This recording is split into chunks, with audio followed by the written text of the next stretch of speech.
this all changed way too fast. Who can save broken glass without losing blood? আসসালামু আলাইকুম everyone. শুক্রবার আসলে আমাদের সকলে স্পেশাল কোনো আইটেম রান্না করতে ইচ্ছা করে, আর আমার কাছে স্পেশাল মানে হচ্ছে বিরিয়ানি। আর বিরিয়ানি যদি হয় গরুর মাংস, তাহলে তার কোনো কথাই নেই। চলুন আপনাদের সাথে শেয়ার করি সহজে কিভাবে গরুর মাংসের বিরিয়ানি রান্না করতে পারেন। ফার্স্টে আমি এখানে 2.5 কেজির মতো গরুর মাংস নিয়েছি। তারপর একটা কড়াইতে তেল দিয়ে পেঁয়াজে বেরেস্তা করে নেব। বেরেস্তাগুলো করার জন্য আমি পেঁয়াজগুলাকে সারাক্ষণ অনবরত নাড়তে থাকবো, না হলে এগুলা বেশি পুড়ে যেতে পারে। এই তো আমার পেঁয়াজগুলোর কালার চলে আসছে, বেরেস্তা প্রায় হয়ে গেছে। এখন আমি একটা ছোট বাটির মধ্যে তুলে রেখে দিব বেরেস্তাগুলো। এগুলো আমরা মাংস মেরিনেট করার টাইমে ইউজ করব।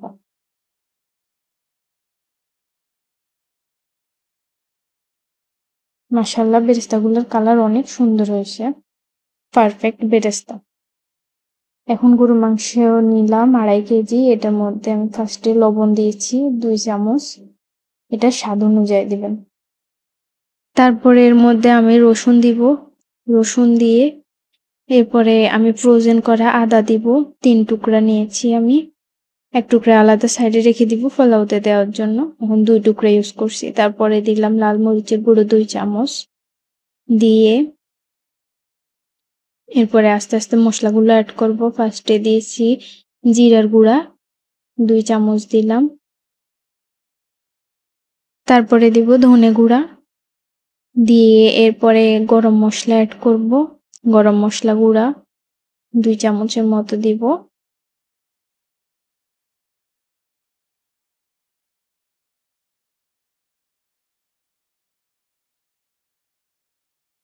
তারপর এর মধ্যে অ্যাড করব 1 চামচের মতো টমেটো সস, এটা আমাদের ঘরে তৈরি করা।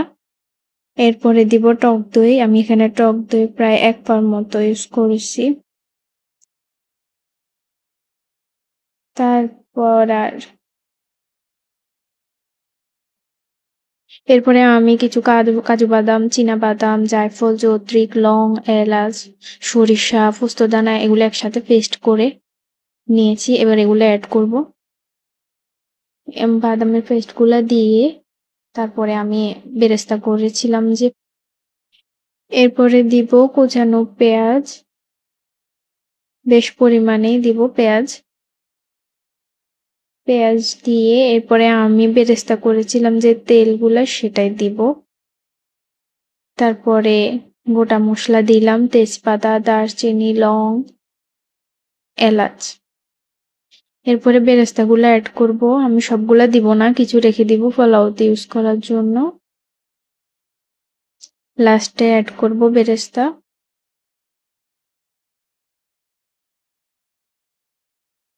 এরপরে বেরেস্তার তেলগুলা দিব,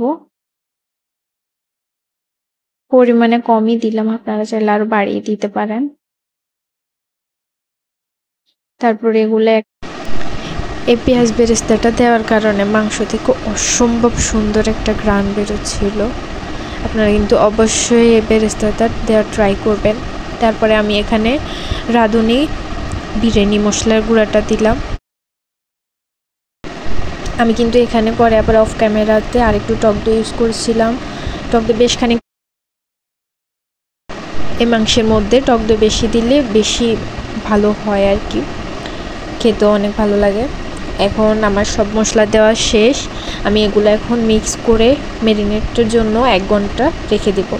যেহেতু শুক্রবার সবাই জুমা নামাজ পড়তে যাবে, রান্না তো তাড়াতাড়ি করতে হবে, তো তাড়াতাড়ি করলাম। ম্যারিনেটের জন্য বেশিক্ষণ রাখলাম না, 1 ঘন্টায় রাখলাম। এই তো আমি ঢাকনা দিয়ে এক সাইডে এবার রেখে দেব। 1 ঘন্টা পরে দেখুন আমার ম্যারিনেট করার পর মাংসগুলো মাশাআল্লাহ এত সুন্দর লাগছিল। তো আমি এবার চুলায় একবারে হাই ফ্লেমে আগুন দিয়ে পাতিলটাকে বসিয়ে দিলাম। বসিয়ে দেওয়ার পর যখন এটাকে একটা হালকা বলক চলে আসবে, তখন এটা আমি একটু নেড়ে চেড়ে দিব। যেহেতু সব মশলা, এটা খুব তাড়াতাড়ি লেগে যেতে পারে, তাই সাবধানে রান্না করব। আমার এটা প্রায় অলরেডি ডান। আমি এখানে কাঁচামরিচ দিয়ে দিলাম, তারপরে এখানে পানি দিচ্ছি আর একটু। আমি মশলাটা ভালোভাবে কষিয়ে নিয়েছি, তারপরে পানি দিয়েছি। এখন এই পানিগুলো শুকিয়ে আসলে তারপর আমরা এখান থেকে চুলা থেকে নামিয়ে নেব।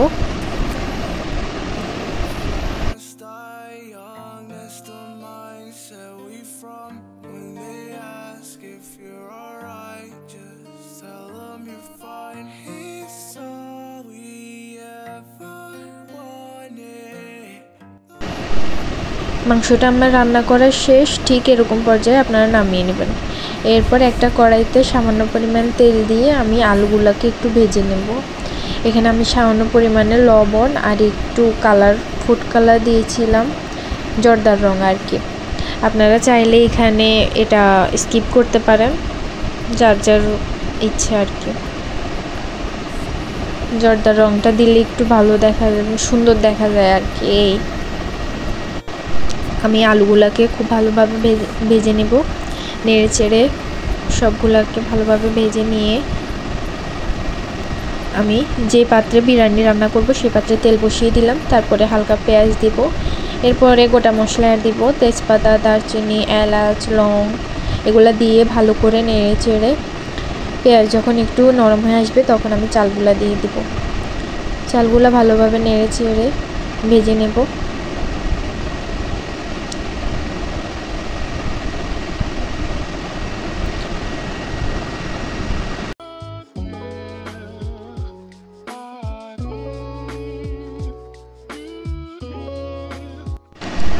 এই পর্যায়ে আমি গাজরগুলো অ্যাড করব।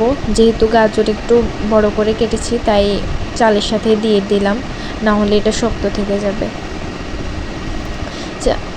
চালের মধ্যে একটু সামান্য পরিমাণে রসুন দিলাম আমি।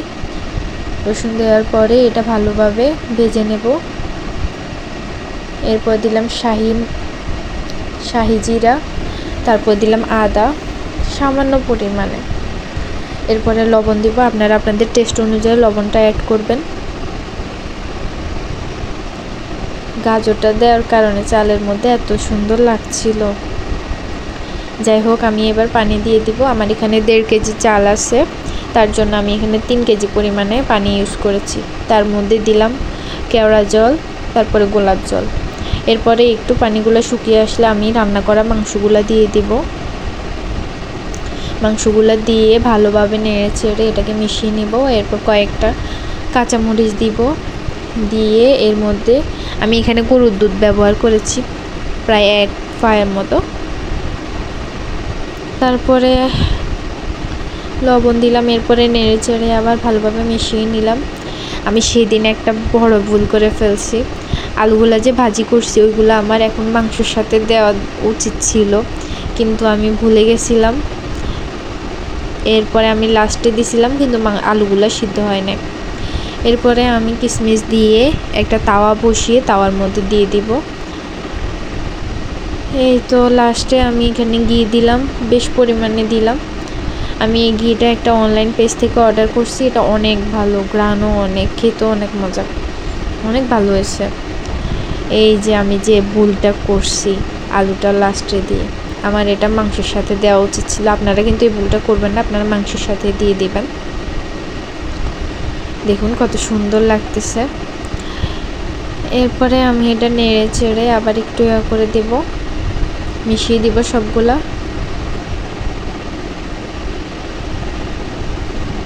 মাশাআল্লাহ, আমার এটা খুব জর্জরে হয়েছে। আপনারা চাইলে বাসায় এটা ট্রাই করতে পারেন। এটা কিন্তু সহজ, কোনো ঝামেলা নেই, ঝামেলা ছাড়া সহজে বানানো যায়। আমি এগুলো উল্টে পাল্টে সব মিক্স করে দিচ্ছিলাম।